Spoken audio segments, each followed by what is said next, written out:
Hello everyone, wishing you a wonderful day. Today we're going to dive into a gripping story of love, loyalty, and survival as we uncover whether Jack and Tu Tien can overcome the company's financial collapse after serious bridge construction violations left them unable to even pay the bank interest. Will love be enough to carry them through their darkest chapter? If you enjoy this story, don't forget to subscribe to the channel so you won't miss the next videos.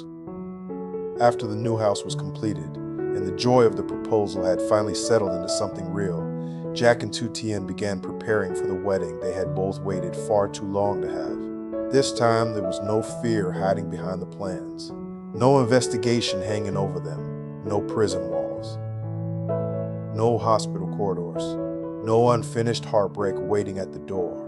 For the first time in what felt like a lifetime, they were preparing for something beautiful, without having to ask whether life would take it away before it arrived. And because of that, every step of the process felt deeply meaningful. The wedding was not rushed. Jack refused to let it be. He had promised Tu Tien a real wedding, a proper one, and he intended to keep that promise with all the care he had once poured into rebuilding his company and their life. If he was going to stand in front of their family and friends and ask the woman he loved to become his wife in every formal way, then he wanted every detail to carry respect, gratitude, and joy. Tu Tien, on the other hand, tried more than once to convince him that something smaller would have been enough. "We don't need too much," she told him one evening while their son slept nearby. "As long as it's us, that's already enough." Jack looked at her with the kind of seriousness that made her laugh before he even answered. "That is exactly why it has to be done properly," he said, and in the end she let him have his way, though not without teasing him that he was taking wedding planning more seriously than some people took million-dollar contracts. The days leading up to the wedding were filled with a kind of happiness neither of them had known how to trust in the past. Family came and went. Friends visited often. The house stayed full of voices, flowers, boxes, fabric, laughter, and endless opinions. Sometimes Tu Tien would be trying to choose between two simple designs, only to have three different people suddenly tell her four different things at once. Jack would walk in, pretend he knew exactly what was happening, and somehow make it even more confusing. Their little boy became the center of every gathering without trying. Every relative wanted to hold him. Every friend wanted to joke that he was the true owner of the house. Every older woman declared with confidence that he clearly resembled one parent more than the other, though no two opinions ever matched. Jack accepted all praise directed at the child as though it reflected well on him personally. Tu Tien enjoyed reminding him that a baby's soft cheeks were not a professional achievement. "Maybe not," Jack replied once, holding their son with complete pride, "but I'm still taking some credit." By the time the wedding day arrived, the house that had once felt like a dream had become something even more precious. It had become the place where their future finally began in the open. The ceremony itself was everything Jack had hoped for: elegant, warm, meaningful, and full of the people who had seen them survive the worst of life together. Family members were there with tears in their eyes before anything even began. Friends who had walked beside them through harder days smiled with the kind of happiness that comes from seeing love finally reach safe ground. Even some of the business partners Jack had earned respect from over the past year came to congratulate them, not as powerful men in the industry, but as guests sincerely moved by what the two of them had built Toj. There. When Tu Tien appeared, the entire space seemed to soften. She was beautiful in a way that had nothing to do with clothing or ceremony alone. There was grace in her, yes. Warmth too. But more than that, there was a quiet strength that came only from a woman who had already walked through fire and still kept her heart tender.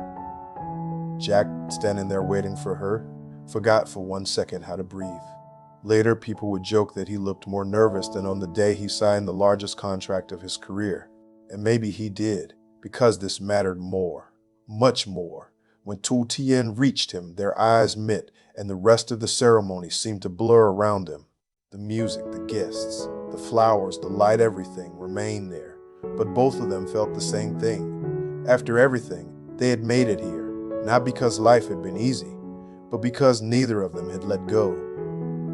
When they exchanged vows, there was no performance in it. No dramatic attempt to impress. The words were simple, but every person listening could feel how much those simple promises meant. Jack promised not only love but steadiness. Tu Tien promised not only devotion but trust. And when the ceremony ended and they were finally announced as husband and wife, the applause that followed did not feel like celebration alone. It felt like release, like everyone who loved them had been holding their breath for years and could finally let it go. Their son, of course, chose one of the quietest moments to make a sound loud enough to pull laughter out of everyone nearby. That broke the emotion beautifully, and for the rest of the day, joy came more easily. People ate, talked, smiled, toasted, and filled the new house with the kind of warmth it had been built for. That night, after the last guest had gone and the house had finally become quiet again, Jack and Tu Tien sat together in the soft silence of their own living room while their son slept peacefully nearby. For a while, neither of them said anything. Then Tu Tien leaned lightly against him and whispered, "So now I'm really your wife." Jack turned and looked at her with a softness that still made her heart move in ways she never got used to. "You always were," he said. "Now the whole world just knows it." That became the beginning of a new season in their life. Not a perfect life, not a life without work, stress, or responsibility, but a full one, a peaceful one, a deeply earned one. Their days became rich in the kind of happiness that outsiders often overlook because it seems too ordinary to be special. But for Jack and Tu Tien, ordinary peace was extraordinary. Morning sunlight in the kitchen, their son laughing for no reason. Jack returning home to the sound of tiny footsteps beginning to stumble across the floor, Tu Tien waiting at the door with that smile he still felt grateful to see, meals eaten together without fear sitting at the table with them. Evening spent in the courtyard, the child in Jack's arms, Tu Tien beside him, both of them saying very little, because happiness no longer needed to prove itself with too many words. At the same time, life outside the house was changing too. Jack's company did not just stabilize, it surged forward. The completion of the major corporate project had already raised his name in the industry, but after that, growth came faster than even he had predicted.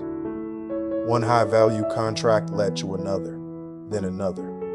Then a series of major deals that placed his company among the rising names people could no longer ignore in the construction field. It was as if the company had caught a powerful wind and suddenly begun climbing at a speed no one could stop. People in the industry started talking about Jack differently, not as the man who survived scandal, not as the man who rebuilt after disaster, but as the businessman who had come back stronger, smarter, and more respected than before. Large corporations wanted to work with him. Developers sought meetings with his firm. Even people who had once kept their distance now approached with admiration and interest. At the office, the mood transformed completely. Phones rang with opportunity. Teams expanded, new staff arrived with ambition and energy. Old employees who had stayed through the dark years now moved with pride, knowing they had helped keep the company alive long enough to witness its rise. Jack handled all of it with the same focus he had once used to survive, but this time without desperation. He built systems, trained people properly, delegated better, and kept tighter standards than ever. He had learned too much from the past to ever lead carelessly again. And yet, no matter how successful the company became, one thing about him never changed. He still came home and became simply Jack. Not the director, not the businessman, not the man signing valuable contracts. Just the husband and father who would take off his jacket, lift his son into his arms, and ask Tu Tien about the smallest parts of her day, as if those details mattered more than every meeting he had just left. One evening, after returning from a long discussion with a major development group, Jack stepped into the house to find Tu Tien kneeling beside their son, who was determinedly trying to stack wooden blocks and failing with complete confidence. Jack stood there watching them for a second, smiling without meaning to. Tu Tien looked up and immediately noticed the expression on his face. "What happened?" she asked. "You look too pleased with yourself." Jack loosened his tie and walked in slowly. We signed another one. Tu Tien raised an eyebrow. "Another big one?" Jack nodded. How big? He gave a small shrug that was meant to look casual and failed completely. Big enough that I'm pretending not to be impressed. Tu Tien laughed. Then it must be very big. Jack crouched down beside their son, who instantly abandoned the blocks and reached for him instead. Jack lifted him easily and kissed the side of his head before looking back at Tu Tien. The company's really moving now, he said quietly. Tu Tien studied his face for a moment. She could see it clearly. The confidence was back. Not arrogance. Not the old kind of pressure-driven intensity. Something stronger and calmer. The confidence of a man who had already lost enough to know exactly what mattered and exactly how he wanted to build from now on. She smiled softly. You deserve it. Jack's expression changed just slightly then, growing more tender. No, he said. We deserve it. Those words stayed with her long after, because that was the truth of them now. Nothing good in Jack's life felt like his alone anymore. Not the company, not the house, not even the future. Everything had become shared, built together, protected together. And maybe that was why, even in the middle of so much happiness, the old questions still lingered quietly beneath the surface. Life was followed kind of him. The marriage was real. Their son was healthy and beautiful. The company was thriving like never before. The future seemed to be opening wider every month. But because they had suffered enough to know how suddenly life could turn, one thought remained unspoken in both their hearts. Now that Jack and Tu Tien had finally become happy in every way they once dreamed of, would fate leave them in peace at last, or was another unexpected storm already waiting beyond the calm? That unspoken question never fully disappeared. Even in the middle of happiness, even with a beautiful home, a healthy little boy, a marriage full of warmth, and a company rising faster than anyone had expected, both Jack and Tu Tien still carried a quiet memory of how fragile peace could be. They did not live in fear anymore, but they no longer took calm days for granted either. Maybe that was why they cherished everything so deeply. Their life settled into a ride. Then that felt both simple and precious. In the mornings, Tu Tien would wake before the house became noisy, moving softly through the kitchen while the sunlight filtered through the windows Jack had insisted on designing just right. Their son would soon wake after that, first with small restless sounds, then with full energy, as if every new morning was a personal celebration. Jack, no matter how late he had slept after work, somehow always appeared when he heard the child's voice, still half tired but already smiling. The house that had once existed only in drawings had now become a real home in every sense. The front yard carried the warmth of evening conversations. The kitchen had become the center of countless ordinary, beautiful moments. Their son's room, once just another careful detail on a plan, was now filled with soft blankets, tiny clothes, and toys that seemed to multiply without either of them noticing. Jack loved that life more than he ever admitted out loud. At work, he was still respected, sharp, and focused. He handled large contracts, corporate meetings, and project planning with the steady confidence of someone who had learned through both failure and survival. But the second he crossed the door back into his home, that side of him changed. He became softer, more present, more easily amused. Sometimes Tu Tien would watch him sit on the floor in his expensive shirt, letting their son crawl all over him while he argued with the child about wooden blocks, as if they were discussing a boardroom strategy. One evening, she stood in the doorway and listened. No, that's not how you build it, Jack said, holding up a block. If you stack it like that, the whole structure collapses. Their son grabbed the block from his hand anyway and knocked the rest over with complete joy. Jack sighed dramatically. You see, this is what happens when nobody listens to the engineer. Tu Tien laughed so suddenly that both father and son turned toward her at once. Jack looked offended for exactly 1 second, then smiled too. You're encouraging him, he said. I'm just impressed he already knows how to ignore you. That kind of laughter had become part of their home now. And outside the house, life kept improving too.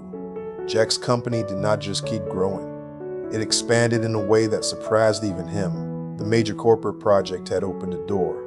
But what came after it was even more important. Because once larger firms started working with him successfully, They began recommending him to others. His company's name spread in a completely different way than before. It was no longer tied to old pain. Now it was connected to reliability, discipline, and a quiet kind of professional strength that people trusted. More valuable contracts came in, then joint ventures, then long-term development partnerships. There were weeks when Jack spent almost every day moving between meetings, new site approvals, partnership dinners, and planning sessions. The company office, which had once felt half empty and haunted by uncertainty, now buzzed with energy. New engineers joined. Teams expanded. The accounting department stopped breathing like every number on a page might be a threat. Even the younger employees carried themselves with more pride now because they knew they were part of something real. But with growth came pressure too, not the old kind of pressure that came from fear and collapse. A different kind. The pressure of maintaining success. The pressure of keeping standards high enough that nothing could ever repeat the nightmare of the past. The pressure of making sure the company's rise would not become the same thing that stole him from his family. Jack tried to manage that balance carefully. He truly did. He came home as early as he could.